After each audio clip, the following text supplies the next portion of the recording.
भारत के 14वें राष्ट्रपति चुने गए रामनाथ कोविंद 25 जुलाई को शपथ लेंगे।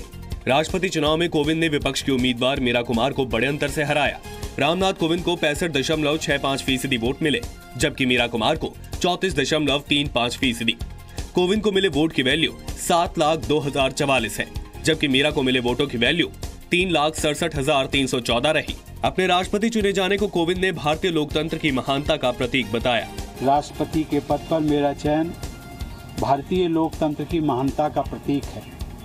इस पद पर रहते हुए संविधान की रक्षा करना और संविधान की मर्यादा को बनाए रखना मेरा कर्तव्य है। रामनाथ कोविंद के.आर. नारायणन के बाद दलित वर्ग का प्रतिनिधित्व करने वाले दूसरे राष्ट्रपति हैं। कोविंद को 25 जुलाई को देश के मुख्य न्यायाधीश शपथ दिलाएंगे। रामनाथ कोविंद के राष्ट्रपति चुने जाने पर पीएम मोदी ने उन्हें 20 साल पुरानी एक तस्वीर ट्वीट करके बधाई दी। पीएम मोदी और बीजेपी अध्यक्ष अमित शाह ने नतीजे आने के बाद कोविंद के घर पहुंचकर भी उनका स्वागत किया। मुझे विश्वास है रामनाथ जी का कार्यकाल इस सर्वोच्च संवैधानिक पद को एक और नई ऊंचाई देगा और गरिमा प्रदान करेगा। राष्ट्रपति प्रणब मुखर्जी, कांग्रेस अध्यक्ष सोनिया गांधी और राष्ट्रपति चुनाव में प्रतिद्वंदी रही मीरा कुमार ने भी रामनाथ कोविंद को जीत पर बधाई दी। मैं सम्मानीय कोविंद जी को बधाई देती हूँ। कोविंद को बधाई देने कई मंत्री और बड़े नेता उनके निवास पहुंचे। राज्यसभा सांसद डॉक्टर सुभाष चंद्रा ने भी कोविंद को राष्ट्रपति निर्वाचित होने पर बधाई दी।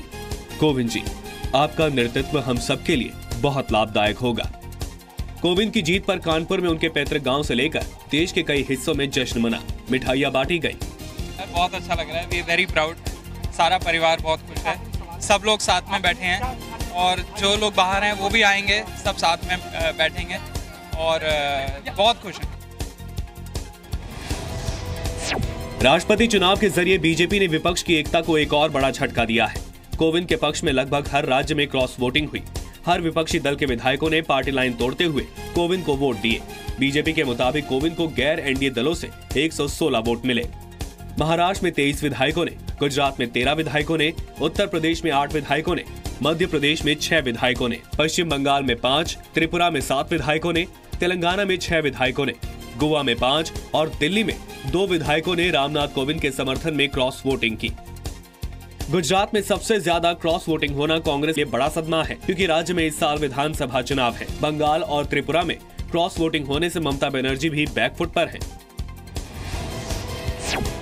सिक्किम के डोकलाम विवाद पर भारत ने चीन को करारा जवाब दिया है। राज्यसभा में विदेश मंत्री सुषमा स्वराज ने साफ कहा कि चर्चा के रास्ते खुले हुए हैं, लेकिन चीन भारत के अपनी सेना हटाने का ख्याल छोड़ दे।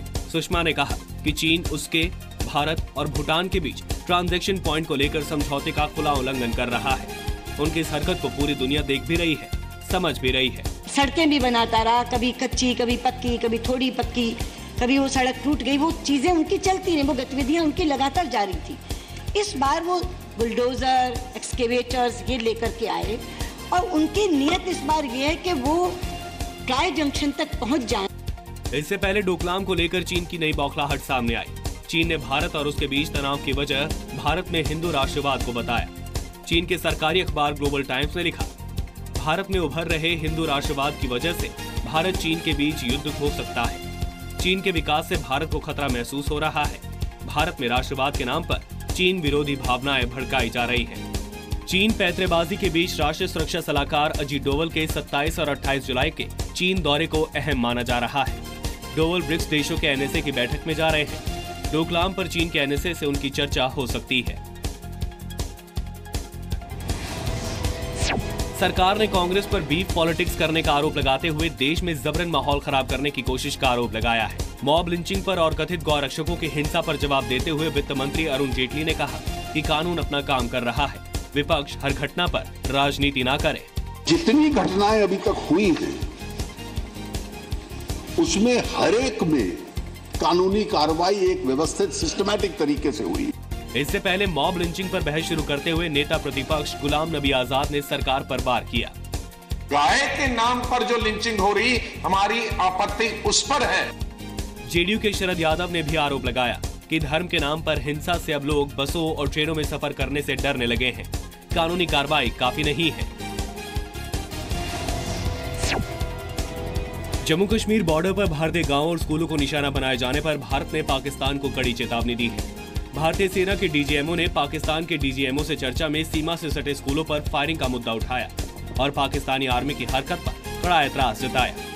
DGMO lieutenant general AK Bhatt ने Pakistani DGMO major general Sahir Shamshad Mirza से कहा कि पाकिस्तान आर्मी इस गोलीबारी पर तुरंत रोक लगाए। मंगलवार को पाकिस्तानी सैनिकों ने नौशेरा सेक्टर में भारी गोलीबारी की थी, जिसमें 3 स्कूलों के बच्चे फंस गए थे।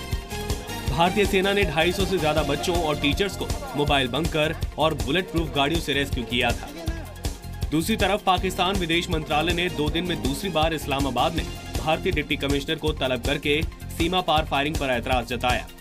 पाकिस्तान उल्टे आरोप लगा रहा है कि भारतीय सैनिकों की गोलीबारी में उसके 2 नागरिक मारे गए हैं और 6 लोग घायल हुए हैं।